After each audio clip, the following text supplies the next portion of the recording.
who's your most hated Woolwich player of all time? Oh God. I've got a long list. Go on, do it. So first off is Thierry Henry. Fuck him. If I was actually said today to an Arsenal mate of mine, I said Thierry Henry looked like Linvoy Primus. He would not be on Sky Sports at all. Only because he's good looking. That's why he's on there, because he's shit at his job. He's not a good punter. He offers no insight. And as a player, he's a fucking cunt. That full length pitch celebration. Yeah. Wanker, massive wanker. Do you know what Alan Smith's another one. Sorry, can I just quick Henry before that was a wanker thing to do, but as if it was a Spurs player, I would have loved it, right? Yeah. Don't care. Okay, fair enough. Yeah. But this isn't a rational podcast. No. Fair, I get that. Completely. The handball against Ireland is the big thing. I don't care. That was. I don't care about that. No, I do. Nor do I. But listen. Sorry, Henry, his biggest cunt moment, which again sums up Arsenal as a football club, was when he laughed at Spurs celebrating a last-minute equaliser like we'd won the game, and he was saying, "Well, you haven't won the game. You drew against us. What are you celebrating for?" And that showed that was their club captain, and Arsenal fans loved that he said that. That showed them up for everything that they are. They don't get it. They don't get the rivalry. They don't understand it. Henry, as the captain of the football club at that time, didn't get it either. I think they won the league, didn't they? No. They didn't win the league that game. No, was that a Genus one? Yeah, Genus one, yeah. And because that would mean like literally it doesn't matter at all. But even that game I celebrated wildly because it doesn't matter. It did. I remember the scenes. It's a rivalry in which you hate them, and it makes a part of Tottenham's existence is Arsenal, whether or not you like it or not. I mean, I know someone tweeted earlier about how it's a small club mentality to hate Arsenal as much as you hate Tottenham. It's nonsense, man. I don't believe that. I don't subscribe to that at all. Hating Arsenal is a part of being Tottenham, in my opinion. It's not a choice. It's like loving Tottenham isn't a choice to most people. You don't wake up and go, I'm going to choose to love Spurs. You hate Arsenal. It just is what it is. If you know your history and you look back and it makes your heart go, ooh, right? You'll know what Arsenal did. You know how they usurped us in the league. That you know how they came over to our territory and did what they did. Arsenal fans now, and I'm so glad this isn't the truth, but Arsenal fans now, or it hasn't come to be, would be Spurs. They would all be Spurs. I've always said thank God they're not. Oh, no, thank God they're not. Thank God they're not. And they all wish they were. Because it's a proper football club. Arsenal ain't a football. It's a franchise. It's not relevant. They're Subways. They are. They're Subways. They're Subways. Some Subways have halal meat. Some sell pork. Some don't. That's Arsenal. They can move anywhere and just meld into an area. Arsenal fans they haven't had the gumption or intellect to choose their football club correctly.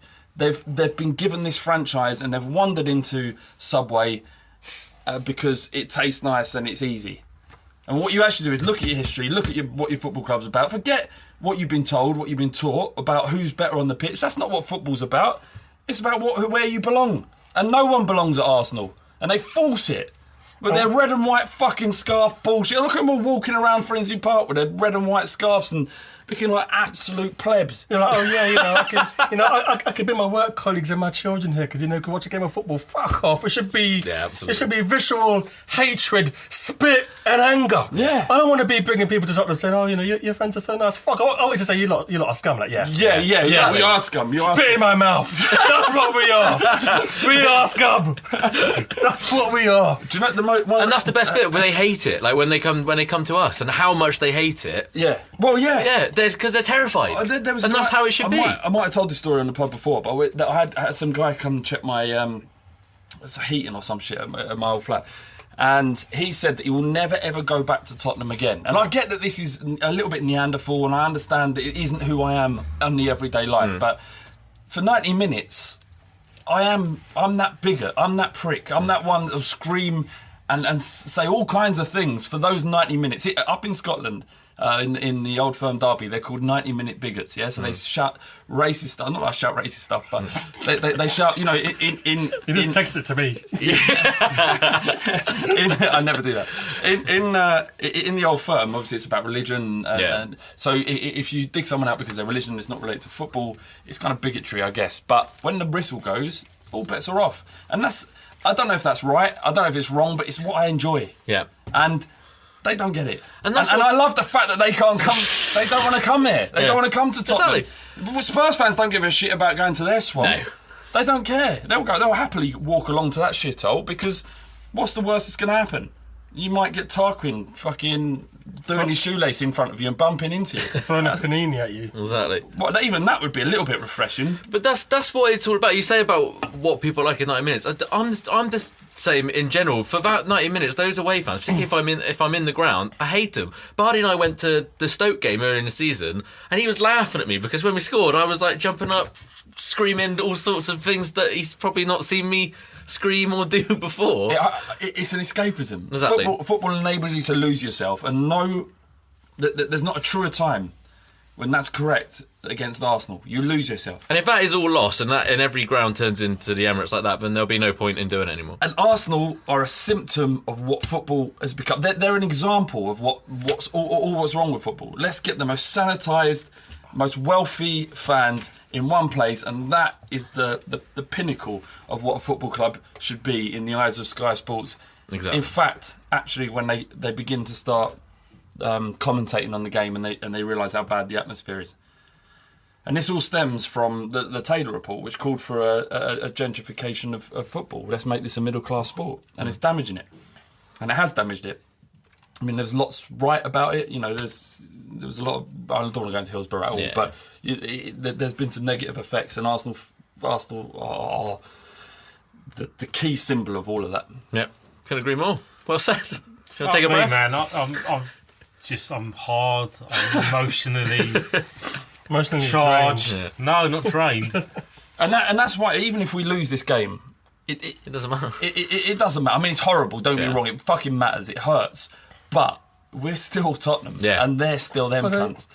So geezer at work, giving them off. Says, "Oh, yeah, your cup finals on Sunday." I'm like, "Well, what are you?" I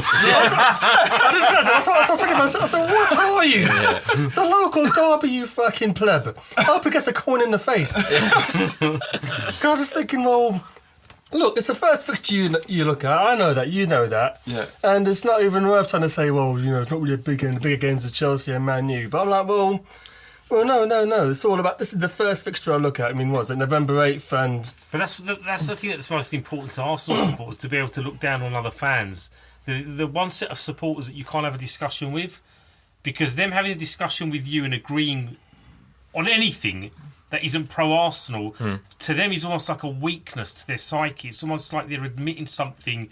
They're so sort of insecure. Indoctrinated. They have so low self-esteem that any association with any view that goes against their fucking code of conduct that they follow is somehow like poisonous to them. Yeah. So they look down at everything and everyone.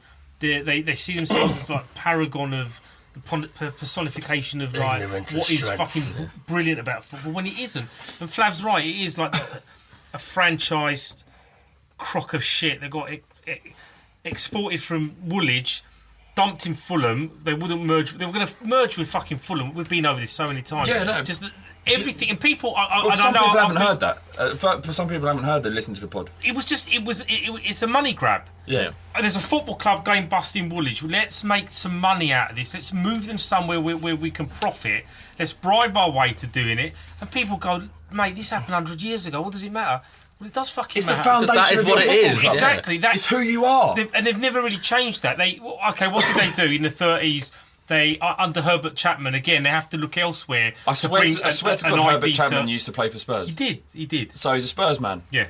There you Fair go. enough. I think the one thing about the Arsenal fans in particular is that, and we talk about, they say about, the Chelsea's are the bigger games, the United's are the bigger games. That's because they are quite willing to sit there when Sky Sports whap out their big breast of Champions League football and what they tell them they should be sucking on, and they suck it, right? And they suck it and they drink that milk, and then that's what they're led to believe, that those are the bigger games, because they don't understand, like you say, they don't understand the history in the club and to take I that wish it on. weren't milk. I wish it was Kool-Aid. Yeah. Oh, you fucking read my mind. That is genius. I was going to say Bill Cosby. Kool-Aid, but I didn't think Oh I could my pull it God. off. I was just about to make a Kool-Aid joke. I love it. Okay. Hold on. I just wanted to say the word Bill whap. Cosby has nothing to do with this. Kool-Aid was what was it?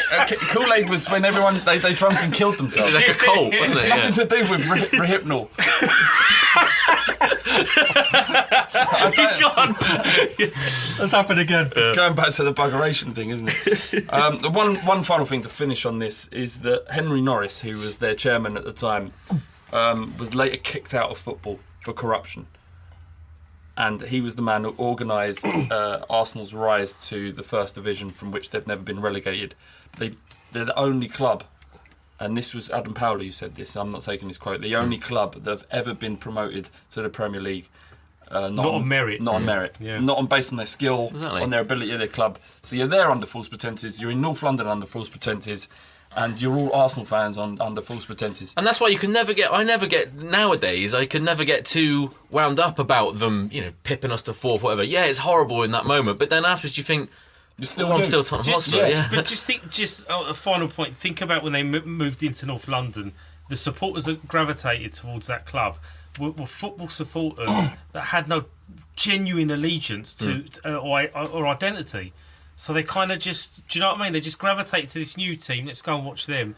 So their basis, their foundations of their fan base are supporters. The original MK Dons. Yeah, are just Oh, yeah, without a doubt. not fucking. And it's generations have gone 100 years later, but you still see the same thing now. I read Nick Hornby. I'm going to support Arsenal.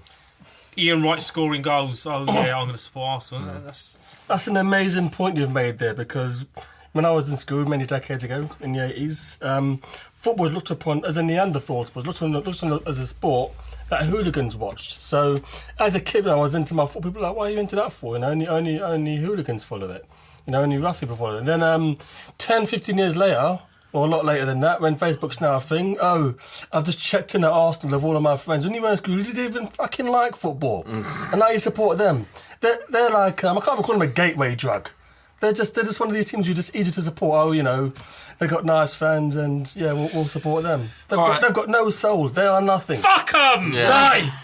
And even if you beat us, you're still you. Exactly. You're still You'll never fucking you. win. You can't win. You can't win.